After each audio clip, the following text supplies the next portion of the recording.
அனைவருக்கும்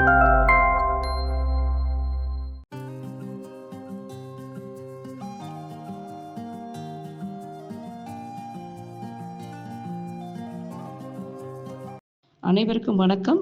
நாம திருக்குறள் பத்தி பார்த்துட்டு இருக்கோம். கடவுள் வாழ்த்து. அதுல இன்று 10வது பாடல். பிறவி பெருங்கடல் நீந்துவர் நீந்தார் இறைவன் அடி சேராதார். இந்த பிறவி பெருங்கடல், பெருங்கடல்னு சொல்றாரு. மாணிக்க வாசகர் இயற்றிய அந்த திருவாசகத்துல புல்லாகி பூடாகி புழுவாகி மரமாகி பல்விருகமாகி பறவையாய் பாம்பாய் கல்லாய் மனிதராய் பேயாய் கணங்களாய் வல் அசுரராகி முனிவராய் தேவராய் செல்லாகி நின்ற இத்தாவர சங்கமத்துள் எல்லா பிறப்பும் பிறந்து இழைத்தேன் எம்பெருமான் அப்படின்னு சொல்றாரு. போதுண்டா சாமின்னு நொந்து போய் சொல்றாரு. பிறந்து பிறந்து இறந்து பிறந்து பிறந்து நான் இழைச்சே போயிட்டேன், நொந்து போயிட்டேன். இனி எனக்கு போதும், எனக்கு பிறவாமையை கொடு அப்படிங்கிறது தான் அதுல உள்ள அர்த்தம். எல்லா பிறப்பும் பிறந்து இழைச்சிட்டேன். அப்ப அந்த பிறவி அப்படிங்கிற ஒரு பெரும் துன்பமா இருக்கிறதுனால தான் அவர் சொல்றாரு, அனுபவிச்சதெல்லாம் போதுண்டா சாமி, நான் அந்த பேரின்ப நிலையில அடையணும், இந்த பிறவாமை என்ன ஒரு நிலையை நான் அடையணும், அதை எனக்கு கொடு அப்படின்னு கேட்கிறாரு. அந்த தான் பிறவி பெருங்கடல். நம்ம என்ன பண்ணுவோம், நம்ம வினைகளுக்கு ஏற்றபடி பிறவி எடுத்துக்கிட்டே இருப்போம்.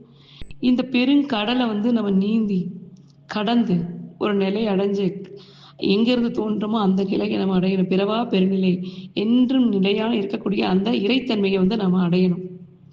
அந்த நிலையை அடையும் பொழுது நம்மளுக்கு பிறப்பு அப்படின்னு ஒண்ணு இருக்காது.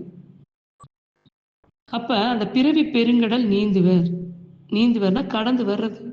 அப்ப என்ன பண்ணணும், அந்த நிலையை நம்ம அடையணும்னா தன்னைத்தான் உணரணும், அறியாமையிலிருந்து விடுபடணும். அப்ப இரு வினைகள் அப்படிங்கிறது நம்மளுக்கு முற்றுமே இருக்கக்கூடாது. அந்த நிலையில அடையும் பொழுது நம்ம இந்த பிறவி பெருங்கடலை நீந்திரும். நீந்தார் இறைவன் அடி சேராதார். அப்ப இந்த வினைகள் எல்லாம் நாம நீங்கணும், அந்த நிலையை அடையணும் அப்படின்னு சொன்னா அதை முழுமையாக தெரிந்த, முழுமையாக அந்த நிலையில் இருக்கக்கூடியவங்களை நம்ம சரணாகதி அடையின் மூலம் மட்டுமே நாம் அந்த நிலையை அடைய முடியும் இல்லையா? அப்ப அந்த நிலையில இருக்கக்கூடியவர் யார் அப்படின்னா இறைவன். அந்த இறைவன் போன்ற குருமார்கள் ஞானியர்கள் யாராயிருந்தாலும் அவர்களிடம் சரணாகதி அடைய வேண்டும், அவருடைய அடி சேர வேண்டும். அடி தாழ் எல்லாமே பாதம். பாதம்னாலே இந்த இடத்துல சரணாகதி, முழுமையா தன்னை ஒப்படைக்கிறது. அப்படியே கம்ப்ளீட் சரண்டரன்ஸ் நம்ம ஒப்படைச்சிட்டு அவனே கதி அப்படின்னு வாழ்ந்தோம்னா நம்ம நல்ல கதிக்கு போய் சேரலாம், நற்கதி. அப்ப அந்த நற்கதினா என்ன? பிறவாமை இரவாமை, அதுதான் நற்கதி. அந்த நல்ல கதிக்கு நாம போய் சேர்றதுக்கு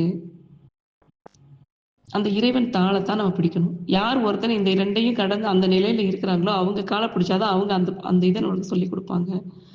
அதை நம்ம பின்பற்றி போக முடியும்.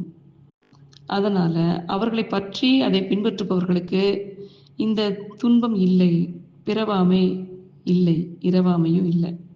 இரவாமை இல்லாதனால பிறவாமையும் இல்லை. அப்ப எந்த துன்பமும் இல்லை. இந்த உலக ரீதியா வாழ்றதுக்குத்தான் இருவினைகள். இந்த இருவினைகளை எல்லாம் நம்ம கடந்து ஆனந்த பெருநிலையில இருப்போம், அந்த பிறவாமைங்கிற ஒரு கதியில இருக்கும்போது. அதை சொல்ற பிறவி பெருங்கடல் நீந்துவர். அப்ப இந்த பிறவி பெருங்கடலை நீந்திடுவாங்க யாரு? இறைவனுடைய அடி சேர்ந்தவர்கள். நீந்தார் யாரு? அதை அடைய மாட்டாங்க. திருப்பி திருப்பி இந்த உலகத்துல மறுபடியும் பிறந்துட்டு இருப்பாங்கன்னா இறைவன் அடி சேராதவர்கள். ஓகேவா?